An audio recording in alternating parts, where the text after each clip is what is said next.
So Shekhar భాష గారు నమస్కారం అండి. ఇంతకుముందు జాయిన్ అయ్యారు.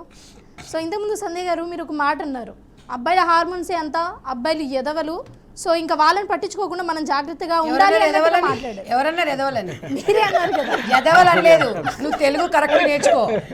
నేనేమన్నా వక్రబుద్ధి అన్నా. ఆ వక్రబుద్ధి అంటే మీనింగ్ ఏంటండి? వక్రబుద్ధి అంటే కొంచెం తుంటరితనం, లేకపోతే వాళ్ళకు కొంచెం అతి స్వేచ్ఛ, కొంచెం వాళ్ళ అంటే ఇలా మాట్లాడే కానీ దాన్ని నువ్వు మగవాళ్ళని ఎదవలని. సరే ఒకటి చెప్పండి, తుంటరితనం అంటే ఇంతకుముందు అన్నట్టుగా గంజాయి అవి ఇవి ఏం లేకుండా రేప్ చేయడమా తుంటరితనం అంటే? నీకు అమ్మ ఒకటి చెప్తా వింటావా? చెప్పండి. రేపులు దాని వల్లనే జరిగినా నేను చెప్పలేదు. అబ్బాయికి అమ్మాయి అనుకో ఉండగలుగుతాయి. ఏ అమ్మాయి అయినా అబ్బాయిని రేప్ చేయడం చూసారా మీరు? తాగినప్పుడైనా ఒక్క నిమిషం, మరి మొగోడు చేసింది నువ్వు చేస్తావా? చెయ్యం. అంటే మనకు ఇబ్బంది ఈ రేపులు చేసిరా అంటే ఎవడో ఒక్కడు చేసిన దానికి మొత్తం పురుష సమాజాన్ని మనము వెలవేయొద్దు. అందరు పురుషులు మంచి, అందరు చెడ్డవాళ్ళు కాదు, గుర్తుపెట్టుకో. బట్ తుంటరితనం అనే ఒకే ఒక చిన్న పదం వాడి దాన్ని మీరు చాలా ఈజీ చేస్తున్నారు.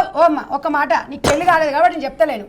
నీకు పెళ్లి అయింది అనుకో, నీ మొగడు ఇంకొక ఆమెను తలుపుకుండా అనుకో, విను, నువ్వు మొగడిని వదిలేస్తావా? నీ మొగడిని చక్కగా చేసుకుంటావా? వదిలేస్తావా? అట్లా వదిలేసుకుంటూ పోతే ఎంతమందిని చేసుకుంటావు? తర్వాత నువ్వేం చేస్తావు? అంటే అతని బుద్ధి అలా ఉన్నప్పుడు బుద్ధిని మార్చుకోవాలమ్మా. ఆ బుద్ధిని ఒక్క నిమిషం, మీ పేరేం పేరు? ఒక మాట చెప్పండి. రమ్య.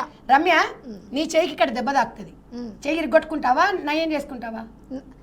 అది అడిగిందానికి చెప్పు. సరే ఒక క్వశ్చన్, అదే ఒక లేడీ తప్పు చేస్తే వదిలించుకుంటామా, మంచిగా చేసుకుంటామా? చాలా మంది ఉన్నారు భర్తలు లోపల పిల్లల కోసం సర్దుకొని బతికే వాళ్ళు ఉన్నారు. ఒక్క నిమిషం శర్మ గారు, కానీ అట్లా బయటకు వచ్చి చెప్పరు.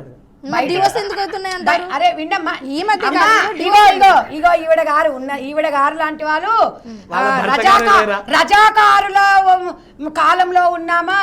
ఇంకోడు ఆయన ఉంటాడు అటు ఇటుగా అన్నాడు. మళ్ళీ ఆయన ఏమంటాడు, మేము తాలిబాన్లమా అని ఒకడు ఉంటాడు. ఈ సంఘాలకు ఒకడు, దీనికేం దిక్కులేదంటే దీనికి ఒక అధ్యక్షుడు. మళ్ళా అంటే ఎంత కరువు పట్టుండన్నట్టు. ఎవడన్నా ఈయననేమన్నా ఫోన్లు చేసి ఎవడన్నా ఈయననేమన్నా ఓ మంచిగా నీకు బాగా మాట్లాడుతున్నావురా శర్మ అన్నారా? ఏం పుట్టిందిరా నీకు, ఎట్లా పోయినవరా నువ్వు, మొగోని జాతర ఎట్లా పుట్టినవరా నువ్వు అని చెప్పేసి అంటుడు. చూపిస్తారంటే శర్మ ఒకటేంది, 100 మంది అనేది చూస్తారు. ఇప్పుకొని చూపిస్తారంటే ఎందుకు చూడరు? సగం ఎందుకంటే ఫ్రీగా వస్తుంది. మన ఇంట్లో భార్యల దగ్గర జల్లవు ఇవన్నీ, ఎందుకంటే వాళ్ళ కట్టుబాట్లు సాంప్రదాయాలు ఉంటాయి. నువ్వు 2 గోడల మధ్యలో ఏం చేసుకున్నా జల్లుతుంది తప్ప, నువ్వు ఈ సాంస్కృతి సాంప్రదాయాలని నువ్వు అమెరికా పోతేవమ్మా, నువ్వు చీర కట్టుకుంటే నేను ఏమంటారు వాళ్ళు? అంటే ఇప్పుడు ఇండియాలో ఉండి గోవాకు అలాంటి ప్లేసెస్ వెళ్ళినప్పుడు కూడా నేనేమన్నా ఒక సింబాలిక్ అనమాట. శారీ అనేది ఒక ఇండియన్ కల్చర్. అది నేను అనేది ఏంటంటే, సౌదీ అరేబియాలో ఒక అమ్మాయిని చూస్తే చేతిలో కాళ్ళు నరకేస్తారు. మన దగ్గర నరుకుతారా? రేపులు చేసిన నరకరు, లేకపోతే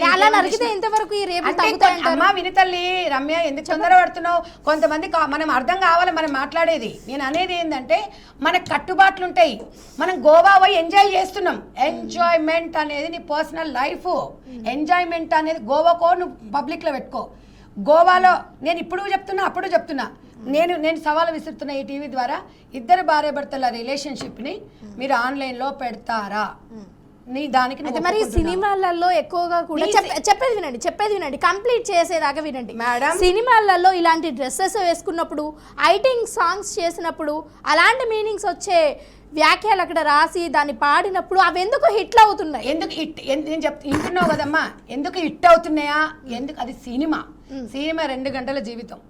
వాడు 2 పిల్లలని చేసుకోవచ్చు, వాడు 3 పిల్లలని చేసుకోవచ్చు, ఏదైనా చేసుకోవచ్చు. నిజ జీవితంలో సినిమా లాగా ఉండదు. వినండి, ఒక 5 నిమిషాలలో వాడు స్టార్ అయిపోతాడు, 5 నిమిషాలలో కోట్లు సంపాదిస్తాడు కదా. ఆ 5 నిమిషాలే మనుషుల జీవితాన్ని ప్రభావితం చేస్తాయి.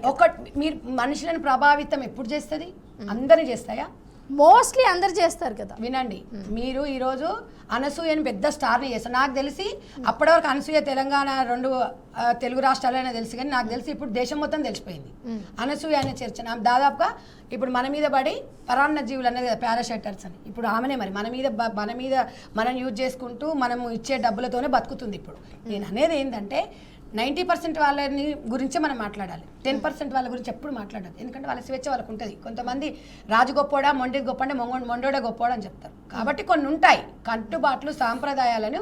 మహిళలను ఇంకా మనం ఆ స్థాయికి ఎదగలేదు, ఎంత ఎదిగినా అంత ఒదిగి ఉండాలనేది ఒకటి ఉంటుంది. కాబట్టి కొంతమందిని అట్లనే ఉండనియండి.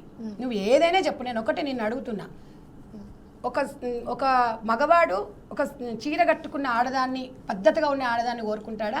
బికినీలు వేసుకొని ఇది టూర్లు తిరిగేదాన్ని కోరుకుంటాడా? అది అబ్బాయిల వ్యక్తిగతం. వ్యక్తిగతం కాదు, నేను కామన్ పాయింట్ అడుగుతున్నా. నువ్వు అన్ని లాజిక్లు అడగకు ఇక్కడ, నేను మగోడిని అడుగుతున్నా. ఏం శర్మ గారు, నీవు ఒక భార్య నీకు కావాలనుకుంటే నీ భార్య బికినీలు వేసుకొని నీకు టూర్లు తిరిగి ఆడది కావాలనుకుంటావు, పద్ధతిగా చీర కట్టుకొని పంజాబ్ డ్రెస్ వేసుకొని పద్ధతిగా ఇంటి దగ్గర ఉండేది కావాలంటావా? ఒక చిన్న ఆగండి, ఇంట్లో ఉండేవారు కావాలంట. ఓకే, మగవారి గురించి అడిగా. ఓకే, మగవారి గురించి అడిగారు కదా. పద్ధతిగా ఉండే అమ్మాయిని చూస్తారు, పెళ్లి చేసుకుంటారు, బిగిని చేసుకునే వాళ్ళని ఓన్లీ చూస్తారు. అలాంటప్పుడు మరి ఆ చీర కట్టుకునే అమ్మాయినే పెళ్లి చేసుకున్నప్పుడు డివోర్స్ ఎందుకు అవుతున్నాయి? డివోర్స్ చీరల గురించి కాలే ఇక్కడ, కాదు, డివోర్స్ అవుతున్నాయి. టాపిక్ డైవర్ట్ చేస్తున్నారు మీరు. డైవర్స్ గురించి ఇంకోటి పెట్టు. డైవర్స్ గురించి ఎందుకంటే నేను చెప్తా, క్లియర్ గా చెప్తా.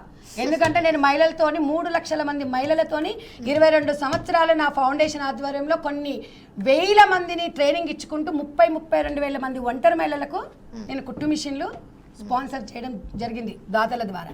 వాళ్ళ మనోభావం నేను చెప్తా. డైవర్స్ గురించి వేరే సబ్జెక్టు, చీరల గురించి డైవర్స్ అయితే లేవు తల్లి. మనోభావాలు, ఒకరు స్వేచ్ఛ ఉండడం వల్ల నీ వ్యక్తిగత స్వేచ్ఛ నీది. నువ్వు ఇప్పుడు 50,000 40,000 జీతం తీసుకుంటున్నావు, మీ ఆయన కూడా 40-50,000 తీసుకుంటాడు. నేను తెస్తలేనా 40,000? నువ్వు తెస్తలేవా? నేను ఎందుకంటే అక్కడ వస్తుంది. చీరల గురించి కాదు, చీరకు దీనికి ఇల్లీగల్ ఎఫైర్ పెట్టుకోవడం వల్ల ఎటువంటి డివోర్స్ జరగట్లేదు అని మీరు అంటున్నారా? మరి ఇప్పుడు ఇట్లాంటివి చూసినప్పుడు వాడికి ఏమనిపిస్తుంది? ఇవన్నీ అనుభవించాలనిపిస్తుంది. అనుభవించాలనిపిస్తే ఇంట్లో భార్య ఒప్పుకోదు, కొన్ని సాంప్రదాయాలు ఉంటాయి. వాడి కోరిక ఉంటుంది, ఏం చేయమంటావు? వాడు ఇట్లాంటి దాంట్లోకి ఇంకో దాన్ని దలుక్కుంటాడు.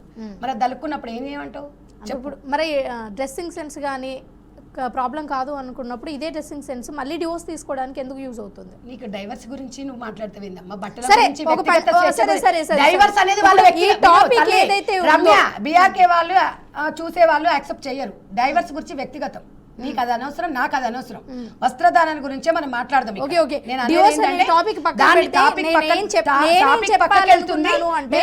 మీరు దాని గురించి కాకుండా ఈ వస్త్రధారణ అనేది నేను సూటి క్వశ్చన్ ఇస్తున్నా. పబ్లిక్ లో మనము మనకు కలిసిన మన ప్రైవేట్ భర్తకు చూపించాల్సిన అందాలు పరాయి మోగోనికి చూపిస్తే ఓకేనా అని నేను మిమ్మల్ని అడుగుతున్నా.